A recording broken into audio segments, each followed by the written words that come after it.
Good evening, everybody. It's Lorraine, Alternative Homesteading. Welcome back to the channel. Thank you for subscribing and welcome newcomers. It is September 25, 2025, and I have one announcement. I received an email today from Onionhead Andrew, and I don't know if you guys know him. He has a Rumble channel, and he is a targeted individual, and he's starting a new free conference call. And I'll read the details to you. Let's see. It says first ever conference call on Saturday, the 27th at 3 p.m. Pacific Standard Time. Learn how to overcome directed energy weapons. It's freeconferencecall.com. And he has a link here to the show. Let me see here if I can. Let me just click on this and see what the link is. Okay, so this is the dial-in number, and I'll show it to you as well, is 605-313-9679. The access code is 5339605. The online meeting ID is ACOLE9689. I don't know what that means, but I'll show you. So again, this is Onionhead Andrew. His name is Andrew.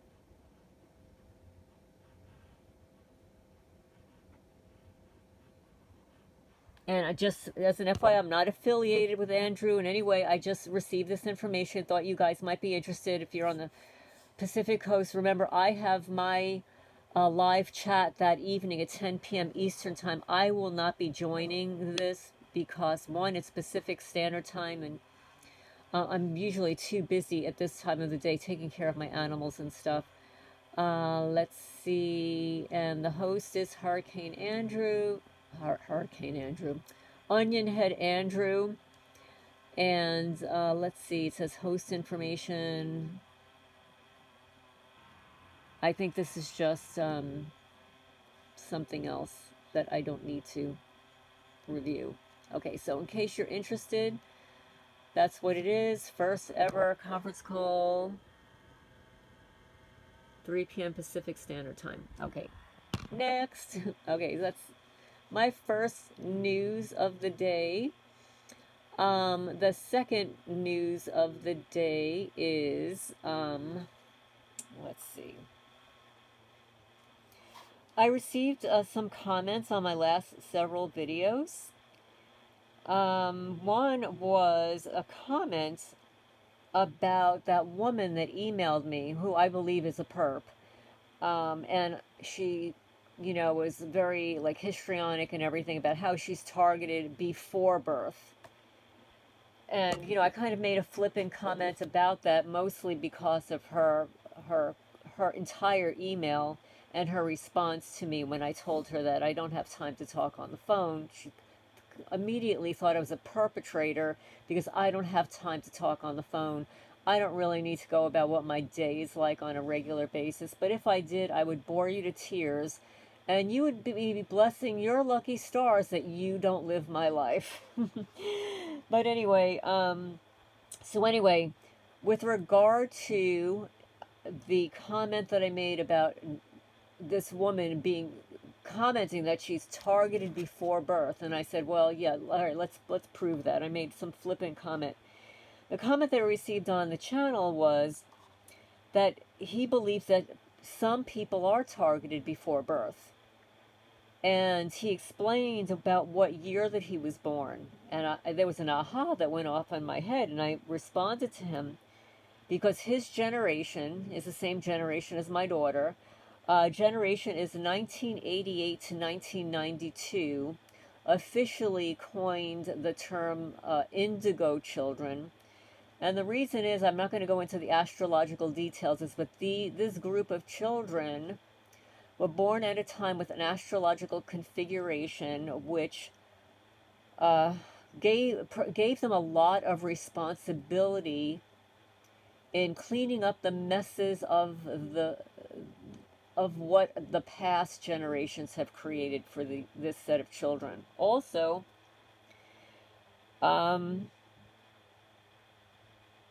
there were a lot of what is called out of bounds planets. These are planets that are a little bit more, they're a little off the trajectory, and when you have two or more out of bounds planets, it portends a certain creativity and intelligence of a different nature to the person that possesses those that configuration. And many of this generation do. Many of them are psychic. Many of them have very special talents. But what the individual in the comment section said is that also that this generation has been targeted to become gang stalkers. Unfortunately, and that's true. So this age group is 1988 is the 37-year-olds. 1989 are the 36-year-olds. 1990 the 35-year-olds. 1991 34. And 1992 the 33-year-olds. And obviously they have different configurations and stuff, but in my opinion and in my research, and because my daughter was born in 1989, and I grew up with my daughter and all of her friends, all of her little friends, from the time they were a year old, from the time they're babies. They were in grade school together. They went to the Brownies, the Daisies, the Girl Scouts, the gymnastics. They were in nursery school together. They played before they went to nursery school. So this whole group of girls, this whole group and the boys later, this whole group of children were targeted by the media, by Big Pharma, as one of the largest groups, initially, one of the first largest groups to be, and I can't really say it on YouTube, it was about my master's thesis topic, okay? Medicating children diagnosed with ADHD and the alternatives and the negative side effects, etc., etc., etc. I won't go into details. I actually read my paper on my channel. You can go look it up. A lot of my research was a result of watching my daughter's friends change and discussing with them. Well, they discussed with me because I was the house that all the kids would come to. Mine and a couple of other houses. We would have the parties. We would have the birthday parties. We'd have the sleepovers. We would have, the sleepover parties where, I had the telescope and we'd all go out in the backyard and everybody would go look at the stars and blah, blah, blah, and sleep outside and stuff. We had the Valentine's Day parties, all that good stuff. So I got to watch my daughter's friends grow, and the ones that confided in all the medications that they were on. And I couldn't understand why. These were all really smart girls. They were all good girls, but I saw their behavior start to change. And some of the girls not for the better. Some of them became sexually permissive at a very early age. They started to not do well in school. They started to just slip off. They would zone out. They would tell me that they're not feeling anything anymore, that they don't like being on the medication. So, I had this whole group of children. Then I started performing research and realized that this group was being targeted because they were gifted. They were gifted to come into this lifetime. This whole generation of children gifted to come into this lifetime. They had a life path for the future. And they were unfortunately intercepted and interfered with. And you're right, commenter, subscriber, that unfortunately many of this generation, ages 33 to 37, are gang stalkers. And I hate that terminology. They're the stalkers, the community stalkers, the perpetrators, the ones that follow you around and stuff. This is the group that people would call back in the day, like all the parents would say, oh, it's the laziest generation. There was one day my daughter came, and this is like typical of my daughter, like out of nowhere, out of the blue, she would just walk downstairs and sit down and approach me face to face and just spit out some ingenious comment. And she said, Your generation calls us all lazy. She says, you don't understand that we have so much responsibility for cleaning up the messes that your generation created for us.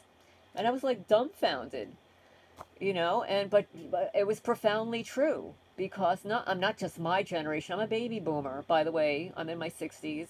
I'm a baby boomer, but all the people after me, people before me, um, we spent a lot of money. We bought a lot of things. We were into things. Um, Not necessarily my generation, but mostly the generations a little bit after. Um, and it was profoundly true. It's not that they're lazy. It's that they're so deep into thought about how they're going to solve the future problems, the future generation of problems, like what we're experiencing now. And some of this group of children, and they're not children anymore, there's the young adults, are inventing things, are creating things. There are certain groups of them that are very creative. So thank you so much for that comment. It led me to reflect on the profound comment that my daughter made back in the day, like accusing my generation of creating this mess for for her generation, but also the fact that this generation was clearly targeted by the powers that be because of their giftedness. Of course, they call them indigo kids. Some people say, oh, well, that's a crock of BS. But, to separate the generations, that's what they call this group of children. And then, of course, the ones after them, well, actually, in the 2000s, they were called the crystal children. These were the kids with the beautiful eyes, and there was like the bright eyes, like you'd see right through them. And these are the psychic kids, like totally psychic kids. And these are not the kids that are kind of dumbing down and wanting to, attack their pineal gland and stuff. Okay, so enough on that. I'm going to say that they were the first largest medicated. This is for educational purposes only. I'm not a medical doctor, but the largest initial group of children that were diagnosed with ADHD, ADD and ADHD. That clearly weren't. Just have to add that. Okay, check mark, check mark. Comment on my property. Okay, let me find the comment. And I've heard these comments before. Don't sell your property. It's beautiful. You can form a group. You can do this. I understand all of that. Do you have any idea how many times I've put it out there for people to come and visit me? Let's have a group here. Let's have a meeting here. I had actually, I guess this is before that lawsuit that went nowhere. I had mentioned it to Karen Stewart about coming here and a whole group of other people. And she had mentioned, perhaps another year. Well, another year never came. But there were other people. I had actually advertised with one of the local conference call moderators, I'll say.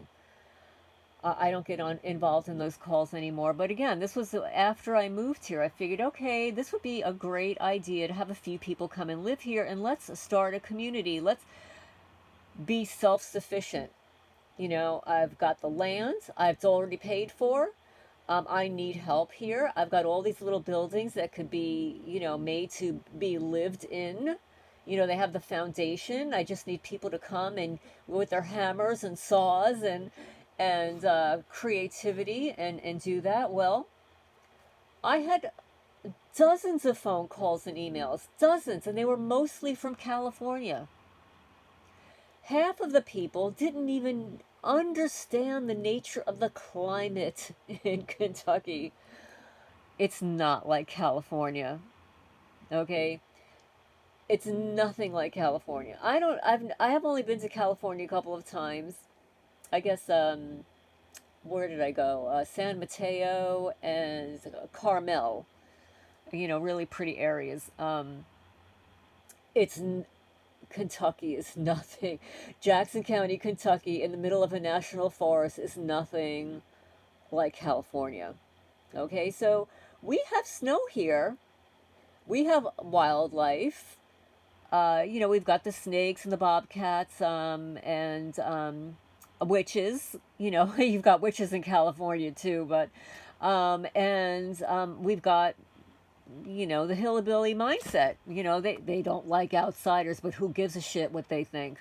If they really wanted somebody that they wanted to live here, they would have bought the property themselves, pitched in and bought it. But no, they're so sadistic. They wanted a newcomer to come in so they could gang stalk them. It's their game plan, right? They like to torture people. It's their sadistic qualities. And then, okay, you have to understand that when you get a group of people together, it's sort of like interviewing people for a job. You have to do a background check. You interview them. There's personality differences, and we're not just talking about regular people. We're talking about people that are targeted, and everybody's targeted differently. I don't know, how long you've been targeted. A lot of people had a lot of trauma in childhood that just exacerbated when they became targeted and stuff. I didn't experience those things. My life was very different. So there's the backgrounds. There are people that are still drugging and smoking and drinking, and I don't want any of that here. I'm sorry. I mean, it's my property. I'll do what I want with it. No, I don't want you doing drugs. I don't want you smoking cigarettes. I mean, it's bad enough that the people around here spit because they chew tobacco, which is the most disgusting habit I've ever witnessed in my life. I think in New Jersey you would probably get fined for that nonsense. But anyway, yeah, so it's about getting people together who actually want to form sort of like a farming co-op. Most targeted people don't want to do that. They're incredibly independent, incredibly isolated. They were before they became targeted. A lot of people don't want to live this lifestyle. So it becomes incredibly difficult to find people. It's incredibly difficult to find people that you can trust who are not targeted in this day and age. And in fact, in this time in our history, it's very hard to trust almost anybody. You can't even trust people that you've been friends with forever. Because then you've got these criminals that approach them and bribe them or threaten them with some secrets they have. Who gives a shit? Everybody's got a secret. But anyway, so that's the deal. No, I'm getting too old for dealing with this nonsense. I want to move. I need a smaller property, a property that nobody else is familiar with. Everybody knows this property because of the former owner, Travis Sparks, who, by the way, was like a local celebrity here. Everybody knew him. And you would think that I moved here and I wanted to recreate or start up a portion of what he started here, that they would be thrilled because he was bringing in money into the community. But oh no, not Lorraine. They can't allow Lorraine to do that. They tore down all three of my greenhouses, cut down all of my sunflowers, burned, first sliced and then burned the tips of all of my berry shrubs, planted grass seed on all of my garden beds, burning holes in the buildings, tore up a deck. And yes, they stole my watch last night. And then when I ordered a new one online today because I couldn't find it anywhere, I knew exactly where I put it last night. But some loser came in and out of here and stole it. And then decided afterwards, tonight, throw it in my hallway on the floor. I haven't walked back and forth here a dozen friggin' times today. They just threw it on the floor in the hallway. So that's what goes on here in Jackson County, Kentucky. And thank you, subscriber, Marco, left a message under, let's see, which Okay, this is the mobbing, emotional abuse at work, stages of expulsion video. And I'm going to do a little bit of an update, read a little bit more about mobbing. So this will be a little bit of about part 2, I believe. Depends on how long this diatribe is. I might have to start another video. Okay, so Marco says, you understand, like me, how difficult it is to unite the victims. I have met many in person and online, but almost all are distrustful. Unfortunately, not all are empathetic. They all have personality and financial problems. They isolate themselves and do not collaborate or reach out. I have been examining blogs, forums, YouTube, and websites for years, and I have written to everyone. I'm trying to create a national self-help group and then an international one at a distance. In reality, what is needed is a resistance. I also have a space on Quora in Italian, which is so cool, where I post links about gangstalking from all over the world. You are at the forefront in importance in our hearts, even in Italy. We know what's happening to you in Jackson, Kentucky. You are a beacon for all targets. Thank you for existing. Well, thank you so much. I so appreciate that. One day I would love to go to Italy. You know, I am Italian. My last name is Valente. It means a valiant, by the way. It means valiant. My father, Renato, that was his name, Renato Ray. Renato Valente did a lot of research into our family history and evidently found a coat of arms that I ended up selling on eBay. When I discovered what it was and how valuable it was, I'm really pissed off that I did. But hey, I was going through my divorce at the time. My father left me this stuff. I had no idea what it was. And I sold it. And the guy that I sold it to, like, he couldn't wait to swipe it up for me. And he refused to tell me what it was. But evidently, whatever I sold it for, I don't know, 50, 60 dollars, was way undervalued. It was probably worth about 5 or 6, or maybe even $1,000 at the time. But anyway, okay, let's see. What else? Okay, I'm just going to read a couple more of your comments here. And one thing they do is attempt to silence the individual. When we speak out, more seems to happen. This program's infantile. I feel like I'm trapped in a bullied forever in grade school. My broker was told by another manager that he thinks I'm argumentative, quote unquote. And after that comment, everything I said was looked at as if I was arguing, even when I was just asking questions and trying to clarify because I'm trying to learn. I also get discredited every time I bring up an idea and get treated like my ideas are dumb because I think outside of the box. They don't even think about the idea. They immediately shut it down. It's ridiculous. I suggested that my client remove carpet and appliances from a home that needs to be gutted because the home looks intimidating to lower level flippers. Getting it cleared out would help get more offers. I got an estimate to remove all the carpet and appliances only for $300. My former broker said, I don't know what I'm talking about, and accused me of arguing again.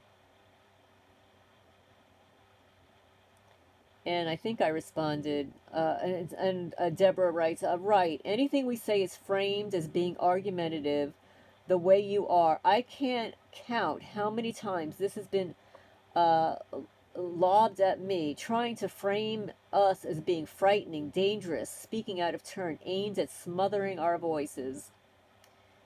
Just wait until they slander and escalate and hostile been through it. It all, only God is why since day one we're alive. I don't know, this doesn't make any sense to me.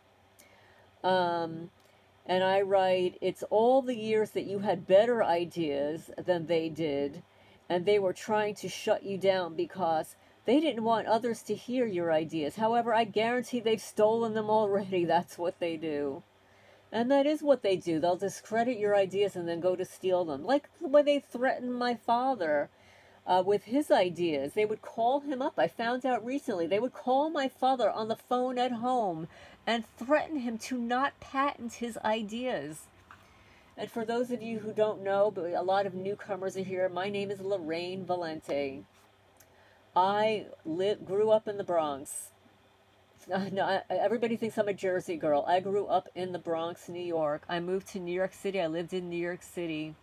Then I moved to Queens. I moved to Rego Park, Queens. I moved to Kew Gardens, Queens. And then I moved to New Jersey, where I lived in a home for 52 Sutton Drive and home. I lived in for 30 years as original owner. And then I moved to Jackson County, Kentucky in 2019. Knowing nobody, I moved to the middle of nowhere. At the time, there were 803, 803 members of this community. The last time I looked, it was like 976. So some people have just disappeared. All right. So anyway, what are the other comments that I wanted to say? Okay, so, this is Gangstalking. Who's involved? Denied a job. This is the thumbnail, the teeny weeny club. One person writes, FYI, they will place viruses on anything electronic to collect, change, or destroy your evidence to prevent it from getting out. They've opened fake PI to investigate and supply them with remote neural monitoring to allow private investigators to torture as well. FBI and local police break and enter as well, and I have them recorded. Good for you. But don't forget, everything, as you well stated in an earlier post, has a signal. Therefore, they can attract or cause insects and outside animals to invade your property and anything living. That is true, because I have witnessed. I was actually sitting here, and I'm so pissed. I was so angry that I saw them marching across my wall that I just went to get rid of them as soon as possible. I should have photographed it, videotaped it, because it's not to be believed that they use radio frequencies to create a parade of ants in the weirdest place of my house, like across the middle of the wall that I am looking at right now. They just walked in a horizontal fashion across the wood planks. And I was like, what? And then I realized it's a radio. They're programmed. They're controlling these ants. So yes, I agree with you here. They control the ants. One person writes, you don't skip a beat, a little heart. Sharing. I was terminated for talking. I was told by one of the stalkers that worked with me. So one of the stalkers actually told this person that they talk too much. I wonder why they would extensively scan. Oh, this person, I want to find out what this person is saying here. This seems like a local person that knows something about my property. I wonder why they would extensively scan the entire area from your property to around blah, blah, blah. I won't say because it just too tells you where I live. Well, I responded to this person, do you know, what do you know about this? So I'm waiting to hear back from this person. I always wondered if Brian Coffin was his actual name, as it rhymes with die in coffin, or it sounds like dying coughing. I think his name is really Justin Carter. But, you know, he was a private security, he worked for a private security firm, so I'm sure he had alter ego names. Another person writes, I've been dealing with gangsters for the last 3 years, and I'm not able to get to work or housing. Please help. This is insane. And I'm done with BS, and I have plenty of proof of them. And who's there, and where they go to meet up in New Mexico. They have violated my civil rights over and over again. They underestimated me. Okay, another person writes, Stone County, Arkansas. gang stalked and did attempted deleting on me, and I solved other deletings. Do I qualify? I don't know. Do you qualify for what? If you have solved some of these things, you actually qualify to be seriously targeted. Okay, so you would be considered to be like a whistleblower. Another person writes, look up Ted the movie. They had, I can't really say, something on the wall near the end at Fenway Park along with the word Mason in all large letters. There's like some subliminal wording. And you know how they like to use words and numbers and backwards and all kinds of weird stuff. This person is in Poland. In Poland, too, brutally gang stalking every single day. Thank you for reaching out, Poland. Thank you for this. How do you know for sure? Because if you ask, they don't tell you. No, they don't tell you anything. They won't confirm or deny that you're on any list, you know. But also, I've discussed this on previous videos, that when you FOIA request the information, the person who is looking for your information is not at the security level that they would even have access to that information. So there is a very high level of security that would have access to the targeted individual folders. And I guarantee it doesn't say TI folder on it. It's probably got some number, you know, the way they numbered things back in Germany, and it's probably some letters and numbers that are symbolic of the file folder. They're probably subfolders and subfolders and subcategories and all kinds of tagging that only very high security level people would have access to. And that is also according to ChatGPT. You can, it would probably be under ChatGPT snippets under that playlist, because ChatGPT basically said there's almost no way that you can ever confirm or deny that you're on a list, because you'll never, the person who is accessing the folders will never have access to those folders, if you get my drift. So,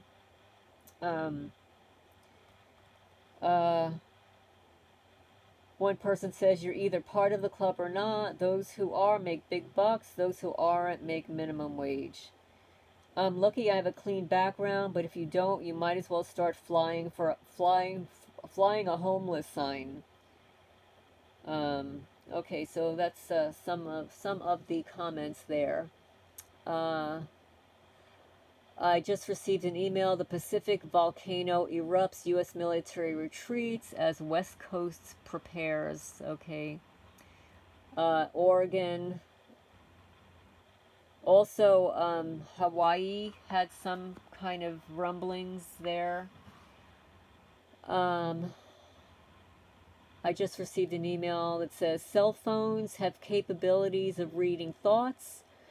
Some tell me ads pop up when all they did was think about it. Invisible light spectrum transmitted through thought is projection, then received by your device, decoded into information. Privacy is the thing of the past. Data centers must be destroyed. Oh, yeah, what, like the Palantir data centers or the Fusion Center data centers? A little bit of a shock, horror, and disbelief that any of this is possible. He goes to say, I'm tossing my Android into the ocean. It's becoming more of a reality. Okay, well, I have an iPhone, which I hear is worse. I don't know what's worse, the iPhone. Oh, you know what? I actually have it on the phone that I'm recording. I have never seen this before. Because I'm recording this on my deceased mother's phone that I inherited. So I was going to update the software, and there's this whole thing that you have to read that most people never read. They just click on yes. But I started reading it, and I scrolled all the way down. I've never seen this before. You know, in the terms and agreements, if you scroll all the way down, there is a section It's called legacy agreements, meaning that if you pass away or something, that you can assign your phone, the details of your phone, access to your phone to someone else. Look into this. It's called the legacy agreement. And most of you guys, when you're downloading updates and stuff, you just click on yes, yes, yes, yes. You don't read all of the terms and conditions, right? If you get into your phone and go to the terms and conditions and go through all that legal thing, go all the way down, like literally pages and pages down, there is a paragraph, and I actually took a screenshot of it because I want to look into it more. And they actually will take you to the Apple website for legacy. So you, if you're an Apple have an Apple iPhone, you can probably go to the Apple website and type in legacy.com, where you can set up who you want to have access to your phone if something should happen to you in the future, which something's going to happen to all of us in the future, right? So anyway, I wanted to put that out there. Let's see. I've had a zillion people ask me what I look like. Okay, so now I'm going to tell you. In 2009, I was 51 years old. I'm just going to tell you. And the reason I'm showing you these photos is for a few reasons. Okay, people keep asking me what I look like. I'm going to show you what I used to look like. Okay, because I don't look like this anymore. No, I haven't gained any weight or anything like that, but I'm going to tell you that I was in the best physical condition of my life in my 50s. Okay, in my 50s to probably age 60 until I moved here, for God's sake. Okay, so I worked as an astrologer, a professional astrologer, and tarot reader. I was hired by party planners. And I was also hired by a local neighbor who had this phenomenal Halloween party every year. And I worked for him for, let's see, 1, 2, 3, 4, 5, 6, 7, 8, 9, 10 years. 10 years in a row I worked for him. It might even been more than that, 10 years. So in 2009, I was 51 years old. I dressed up as a cop. Don't laugh, guys. Okay? This is back in the day when I thought cops were cool. Okay? But I think the only cop that was cool back in 2009 was me. And this is what I look like in this is what I look like at age 51. Men and women, boys and girls. Okay? Here you go. That's what I look like at 51 years old. Okay? All right.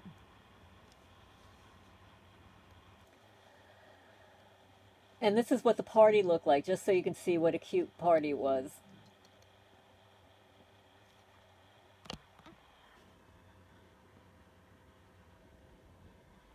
And yeah, so I spent all night there reading tarot cards for fun for all of, oh, this, yeah, I used to hang out in the room with this creature.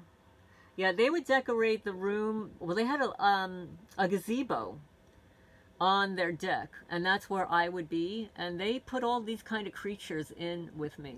Yes, so that's what my Halloweens were like. So now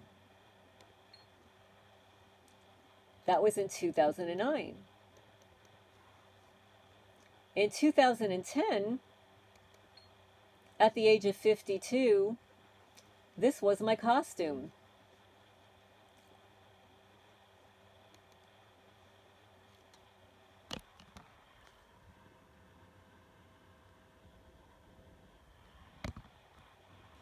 Okay.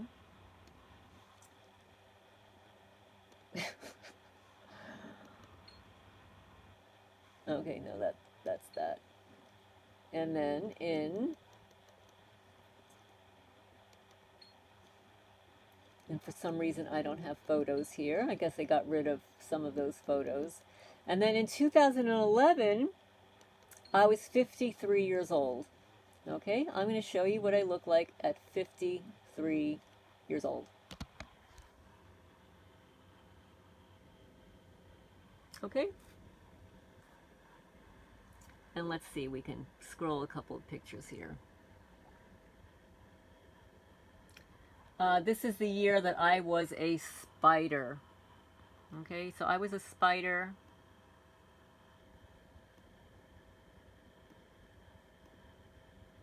Okay, 53 years old.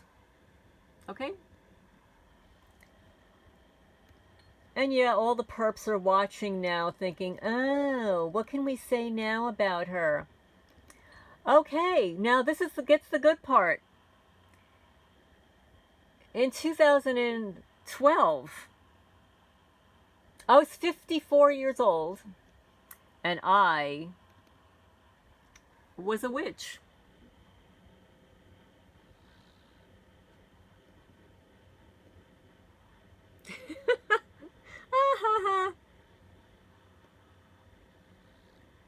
Oh, I'm taking photos in the bathroom there, and that hand is on the bathroom wall where I'm doing readings and stuff. Okay, that's what I look like. Okay, so I was 54 years old.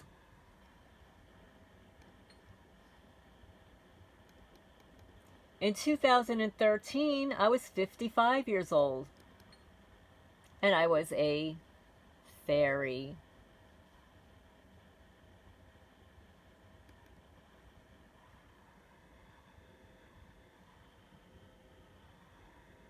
Okay, let's see.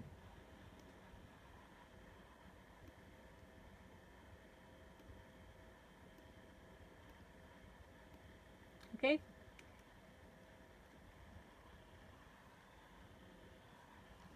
A fairy.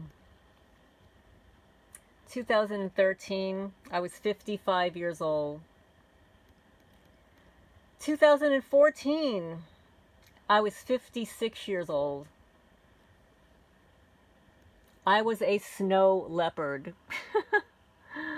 I was an endangered species, okay?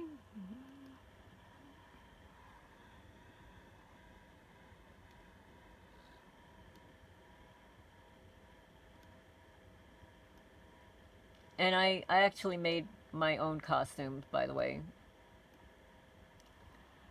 So I am a snow leopard here. At the age of, let's see, 2014, 56 years old.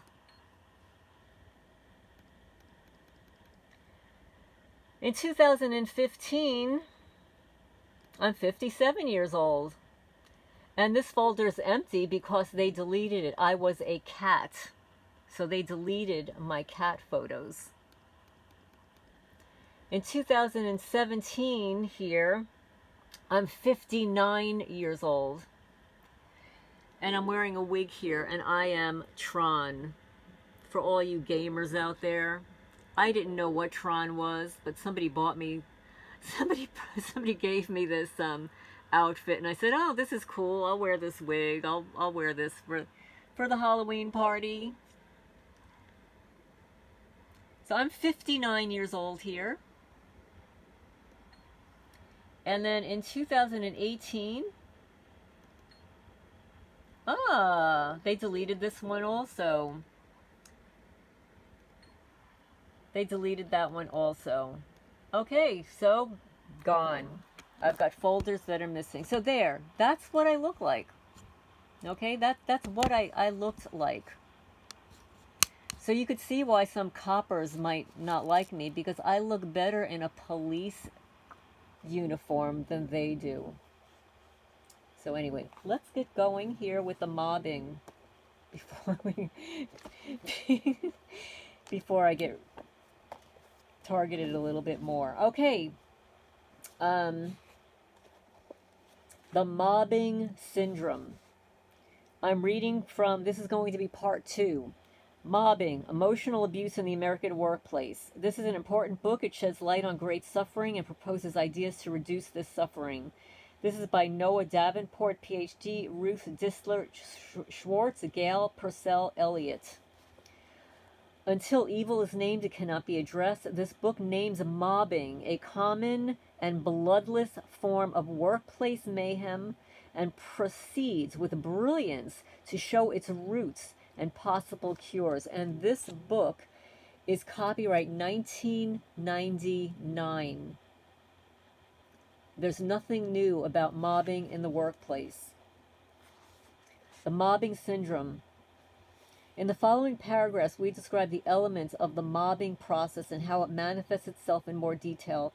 As mobbing comprises numerous factors that occur in combination and severely affect an individual's health, we chose to call it the mobbing syndrome. We define it as follows. The mobbing syndrome is a malicious attempt to force a person out of the workplace through unjustified accusations, humiliation, general harassment, emotional abuse, and or terror. It is a ganging up by the leader or leaders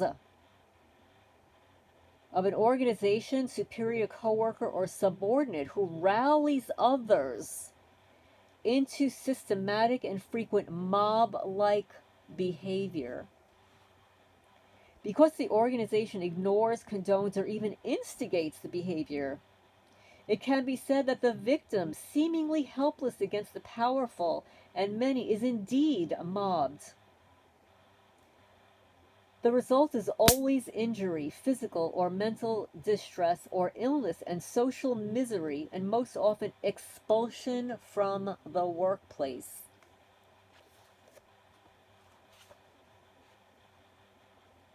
Ten key factors of the mobbing syndrome. The mobbing syndrome contains 10 distinctive factors that occur in various combinations, systematically and frequently. The impact of these factors on the targeted person then becomes the major element of the mobbing syndrome. 1. Assault on the dignity, integrity, credibility, and professional competence of employees. 2. Negative, humiliating, intimidating, abusive, malevolent, and controlling communication. 3. Committed directly or indirectly in subtle or obvious ways. 4. Perpetrated by one or more staff members, and they call it vulturing, like a vulture. They call it vulturing. In fact, I need to mark this here. I've never heard this terminology before. Vulturing, occurring in a continual, multiple, and systematic fashion over some time. So this is not one-time occurrence. This is a methodical progression over time. 6. Portraying the victimized person at being at fault. Yeah, this is a projection. 7. Engineer to discredit, confuse, intimidate, isolate, and force the person into submission. 8. Committed with the intent to force the person out. 9. Representing the removal from the workplace as the victim's choice. So they want to make it appear as if it's your choice to leave because they are torturing you to push you out. They want to make it appear as if it's your idea. 10. It's not recognized, it's misrepresented, it's ignored, it's tolerated, it's encouraged, or even instigated by the management of the organization. So now, you take these 10 factors of the mobbing syndrome in the workplace, and you apply these 10 factors to what goes on in your community. Management would not be in the workplace. Management in your community would be your sheriff's department, your police department, your mayor, your local judge, your county lawyer, the heads of the big business, local businesses. So that would be the management, the equivalent of management in your community. The combination of these 10 factors impacts gravely the emotional and physical well-being of the targeted individual and can result in deleting death by illness, accident, or suicide. I am reading from a book. This is for educational purposes only. The only remedy for this course of events is prevention, detection, early warning, and timely action. In the following, we discuss 10 factors further. Each is illustrated with quotes from different stories, and the behaviors are analyzed in more detail. So, number 1, assaults on the dignity, integrity, credibility, and professional competence. So they're naming certain individuals in the workplace. So this woman's name is Joan. Joan says, I've been in business for 27 years. I had never been anywhere where my ability, my credentials, and my integrity were questioned. Well, let me just tell you, Joan, because you're nearing that 28 years, Saturn is coming to get you. Saturn, Satan, same thing. They work with numbers, and that is your Saturn return. Okay? So yeah, they're going to come get you when you're 28 years old. Catherine says, for the first time in my professional career, someone was doubting my competence and curtailing my initiative. It was beyond my understanding. Now, Carol describes one of her coworkers that set the mobbing process in motion. He was also trying to ruin my reputation. He was always bad-mouthing me behind my back. Not knowing what he was doing or saying about me was one of the scariest things, because you never know what people are saying. So you can't discredit them. But see, this is the thing. Smart people question the motives of the gossiper, right? Intelligent people question the motives of the gossiper. Why is that person spreading the rumor? What is the motivation behind it? What is their agenda? Smart people question those narratives.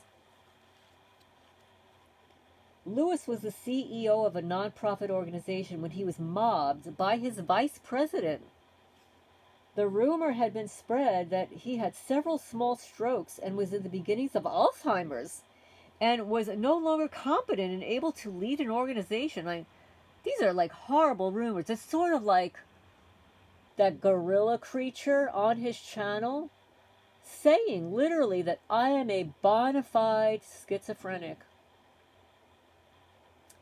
If anybody knows his real name, please email me privately. AlternativeHomesteading@gmail.com. I call him the Gorilla Boy because he's of the delusional belief that he is the alpha male of the internet. Yes, that is the text message that I received from this creature about 2 years ago. Out of nowhere, he looked up my phone number and sent me a threatening message and signed it off as the alpha male of the internet. Now, if it wasn't so annoying, it is just hysterically laughable. I mean, who is of the misguided belief that they are the alpha male of the internet? I don't know. I'm confused. Please fill me in. I hope you're laughing, guys. Okay. So it's illustrated mobbing comprises behaviors that rob individuals of their reputation, professional integrity, and competence. When professional competence is questioned, it also means that the individuals cannot be trusted. If they cannot be trusted, then in their perception, their work becomes worthless and they become worthless. The effect is a loss of sense of self. This element, above all else, begins the mobbing cycle. Okay, so I'm going to end here. This is page 43. So by the time I upload this and tag it and YouTube go through their process and everything, it'll probably be an hour and a half. So thank you all for listening. I appreciate it. And yes, for you people that email me, want to know what I look like. Okay, so that's what I look like up until the age of 60. I'm 67 years old. You could just use your imagination, okay? But, you know, you have to realize that I am heavily targeted here, and they have done some horrible things to my face and my body. And I could prove it. So, and this is why I want to show you the progression year after year. That's a 10-year gap. I did not look any different after 10 years. And that's the way women age in my family. Okay, so I'm just saying for the record. Evidence. So anyway, I read the book Mobbing, Emotional Abuse in the American Workplace. Leave your questions and comments down below. And thank you everybody for subscribing and helping the channel grow. I so appreciate you guys, and I love your comments because I'm learning a lot from you guys. I'm not that technically adept. So, like, I'm learning from your comments, and I look forward to hearing from you guys soon. Talk to you guys later.